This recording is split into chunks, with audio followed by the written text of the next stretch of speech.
seguindo, quer ver? 2s2, 2, 4, ó. Depois pula para cá, 2 PCs, 3s2, 3 PCs, 4s2, 3d10, 4 PCs, 5 s2. Se você observar, sempre o movimento é assim.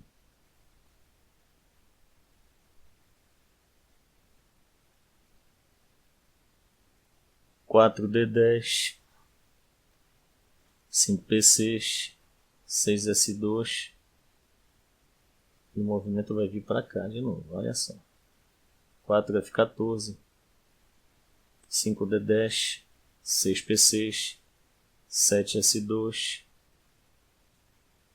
aí vem para cá, sempre de forma inclinada, 5 F14, 6 D10, 7 PCs. Esse é o diagrama de Pauli. E agora a distribuição por camada. Vamos ver. Camada K tem 2 elétrons, camada L 2 e 6, 8, camada M 2, 6 e 10, 18,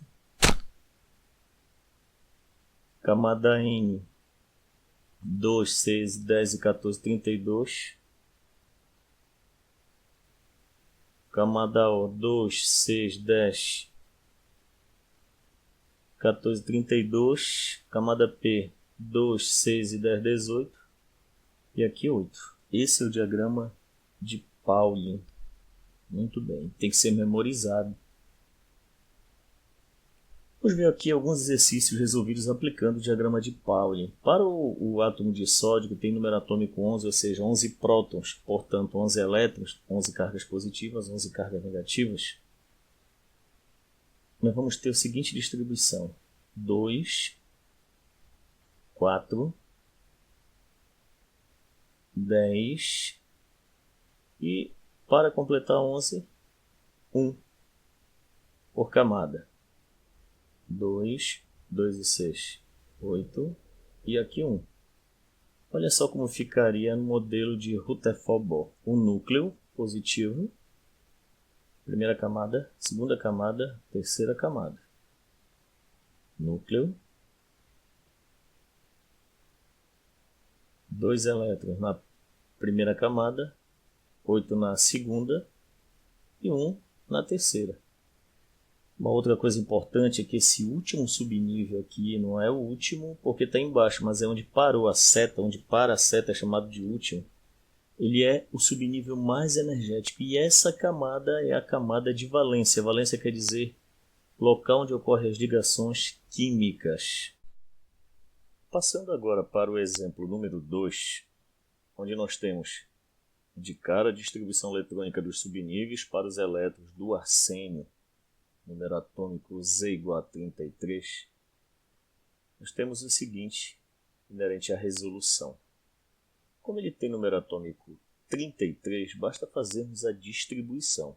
Um S2, seguindo sempre nessa movimentação aqui transversal, 2S2, 2 PCs, 3S2, fazendo uma contabilidade, 2 e 2, 4 e 6, 10 e 2, 12, 16, 3 PCs, agora não pula para cá para o 3D10, tem que descer na transversal, 4S2 tem 20, rapidinho, só para não atrapalhar, aqui a gente pula para o 3D10, 30, e o próximo será o 4P.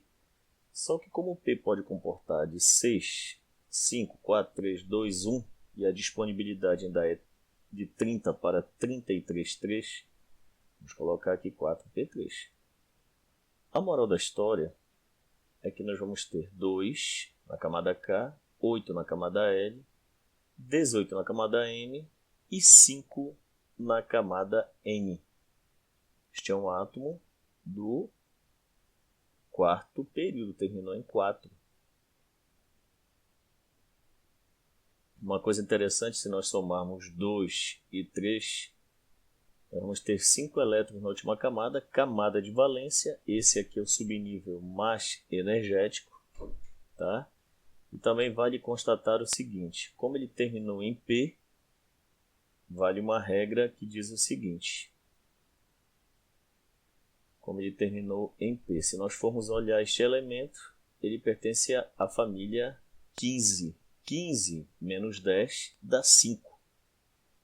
Ou seja, 5 elétrons na última camada, que bate realmente aqui, 2 e 3, 5. Muito bem. Aqui o núcleo, primeira camada, segunda camada, terceira camada, quarta camada. E a distribuição? Núcleo, 2, 8, 18 e, por fim, 5.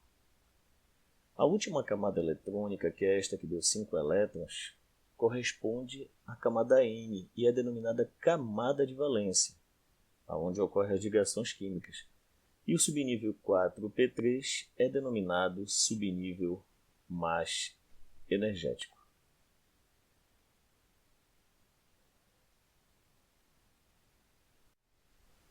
Temos agora um elemento que é chamado elemento de transição. Elementos de transição geralmente são coloridos. E nós vamos fazer distribuição de Pauli. Ficaria 2, o número é 24. 2, 4, 10, 12, 18, 20 e agora o D24. Esse é o subnível mais energético, onde parou. E essa aqui é a última camada. Como é que ficaria? 2, na L, 8, que é 2 com mais 6, 8. Na M, 2, 6 e 4, 12. E na N, 2. Só que ocorre um fenômeno na maioria desses elementos químicos da tabela periódica chamado elemento de transição. A partir do momento que esse elemento ele vai ficando maior em distribuição eletrônica, esses subníveis se aproximam energeticamente. Aí um elétron pode saltar de um para o outro.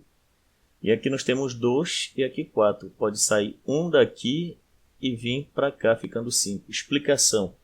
A explicação é a distância entre os subníveis. Aqui nós temos um diagrama. Isso não é o subnível na prática. Na prática eles estão muito próximos. É por isso que esses elétrons conseguem energia do próprio meio ambiente. E a distribuição, então, vai ser através deste salto aqui. Aqui vai ficar 5 e agora 1. Vai ficar assim, 2, 4, 10, 12, 18. Olha, aqui 1. E aqui 5. Muda totalmente. Compare o valor. Aqui era 12, 13. Aqui é 2, aqui agora é 1.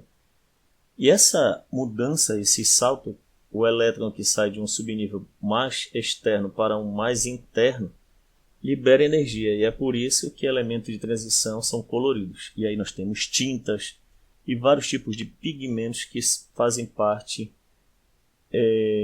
do mundo colorido, onde nós temos metais de transição. Um exemplo clássico disso é a própria tinta de muitas revistas, que quando queima dá verde, azul esverdeado. O cobre tem esse efeito também. Distribuição correta. Núcleo. Camada K2, camada L8, camada M13 e camada N, um elétron. Essa aqui é a distribuição experimental correta. Essa aqui é a teórica de Pauli. Infelizmente ela não é correta. Essa aqui é a que acontece na natureza. E às vezes vai acontecer. Então aqui diz que em alguns metais de transição ocorre distribuição diferente da prevista pelo diagrama de Pauli. Isso acontece pois a distância energética entre os subníveis é pequena e porque há orbitais vazios ou semi-preenchidos no subnível D. E acontece também em outros. Agora nós vamos ver um experimento sobre o chamado teste da chama. E o que é esse teste da chama? Esse teste da chama é nada mais nada menos que colocar o sal de um elemento químico, tipo cloreto de sódio, sulfato de cobre, qualquer um sal de um elemento químico, molhá-lo com ácido clorídrico, pegar uma haste de platina ou até mesmo